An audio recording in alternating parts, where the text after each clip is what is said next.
everyone, and happy Mother's Day to all of you mothers anywhere in the world, everywhere in the world. It's a special day, even though we are here, at least I'm here in the lockdown.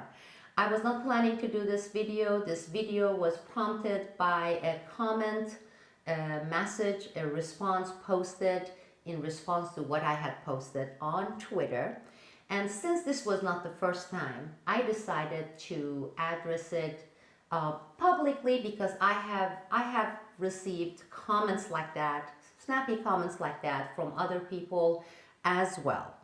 I had posted a comment that said, every single person I have come across or I have spoken with here where I am currently about the insanity of these measures, okay, and the insanity of the situations and calling for common sense. Everyone I have talked with so far, I have seen, had disagreed with me. They do disagree with me. They say, look, you know, the government says, the media says, the governments around the world are saying it, and all of us are saying this is very dangerous, this is very deadly, it warrants these insane, what you call insane responses. You're wrong. Well, this lady, I believe she is somewhere in France, was also outspoken. She's responded to my post saying that everybody disagrees, almost everybody disagrees with me here. She said, when 7 sober people tell you that you are drunk, it is time to lay down. Basically saying when the majority, most people tell you you are wrong and we are right, or you're crazy to say what you say because look, all of us disagree with you, the government's media, then you should just zip, shut up, and or change your opinion or stop expressing your opinions. Well, hearing this actually makes me want to speak up, speak out more. It has the opposite effect, okay? Look, I want to respond to this. And hopefully it will make sense to some of those people. And I will stop getting these hopeful comments saying, stop doing that. You're one of the very few people, or you're the only one who's saying it. In late 1600s, in Salem, Massachusetts, they being the experts, the gurus, the authorities, the religious figures, the leaders, they convinced people that there were these dangerous witches around, you know, women who were witches. And they were going to do a lot of harms, and their presence was deadly. Therefore, they called for this massive witch hunt all over Salem, Massachusetts. And they started rounding up these women they suspected, and those women that others suspected and reported as such as potential witches. They put them on some kangaroo courts, trial, and then they burned them, they hung them, okay? For these trials, there were men and women who were sitting on this jury seats and ruling death sentences for these women who were accused of being witches. Had I lived during that period, I would have been one of a very few people at the time who spoke up against these practices. I know I would have. I would have been one of those irate minority. And I would have said, this is insane, this is wrong. Had I lived in the 1920s to 1940s in Russia, in the Soviet Union back then, when majority believed and went along with Stalin in implementation of rounding up millions and millions of people and sending them into these camps, there were dozens and dozens of camps to die. I would have been, and I know I would have been, one of those few people who would have said, this is wrong, this is insane. Because at the time, the leaders, in this case Stalin, said this was necessary to protect the nation, to protect and defend communism, and to protect and defend Russia. That these people, if we didn't round them up and send them to the camps and kill them, they were going to inflict so much damage, death, and destruction to the people in Russia, and majority went along with it. Some didn't say anything, and very few people spoke up.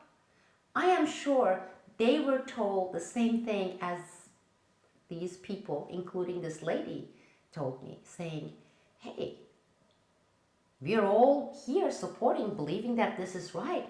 Our leader, our experts are saying that these people are the threats and this is the way we should deal with them. After hearing it from 8 Russians, 8 people in the Soviet Union, you better shut up. Had I lived in Germany in the 1930s and 1940s, when they were rounding up gypsies and Jews and other minorities during Hitler and putting them in these concentration camps, had I lived during that period, again, I'm sure I would have stood up and I would have talked against it, and I would have tried to persuade others to pause and look and see how insane, how wrong, how awful these practices were. And I'm sure there would have been many, many people telling me what this lady and other people have been telling me, saying, what kind of a German are you? Our leader is saying this needs to be done, should be done, must be done. And we believe our leaders. We do believe our military and police, saying that these people, they are threats. They are threats to our future. They are threats to our security and safety. They are threats, therefore they must be eliminated. What I'm trying to say here, telling me these discouraging things, telling me that there must be something wrong with me to be one of the very few people out there saying these extraordinary measures are insane. People, come on, let's exercise common sense, okay? Let's look at this thing. This is insane. That doing this is wrong. That there must be something wrong with those few of us, because we are not the majority, obviously, not yet, that we must be drunk or we must be crazy, we must be insane, we must be wrong. Therefore, put up or shut up kind of a thing. That's not going to work.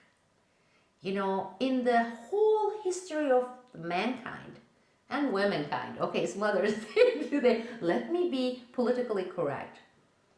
All it took for evil and evil men, such as Stalin and Hitler and those judges and the leaders and the gurus in Salem, Massachusetts, or the ones in Cambodia, okay? Throughout the history, for all those evil men to be able to do those god-awful things to people, horrible, engage in those horrible practices, there had to be the majority who thought like this poor woman in France and people here. Otherwise, it wouldn't have worked, people. This is why they say all it takes is for a few good men to say nothing and do nothing for evil to succeed. That's why they say that. That's why those wise people said that. So no, I'm not going to be discouraged. And I don't believe those powers are taken by those people. I think those powers are handed to these people. Be it Stalin, be it Hitler, be it Mussolini, be it Bill Gates, be it, be it Cheney and Bush, be it Hillary Clinton. They don't go and force it out of people. They are given these powers. And yet, I believe 100% that what is being practiced as they were during those different periods with those people is wrong. And I'm going to continue to speak up against it. And I hope that some of you who may remain silent or have been remaining silent, being afraid of being ostracized like me, or called crazy or nutcases, I hope you will find the courage to speak up as well.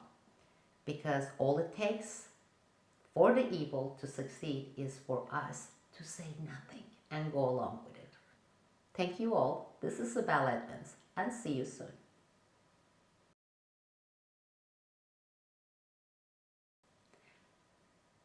I want to thank Roger M.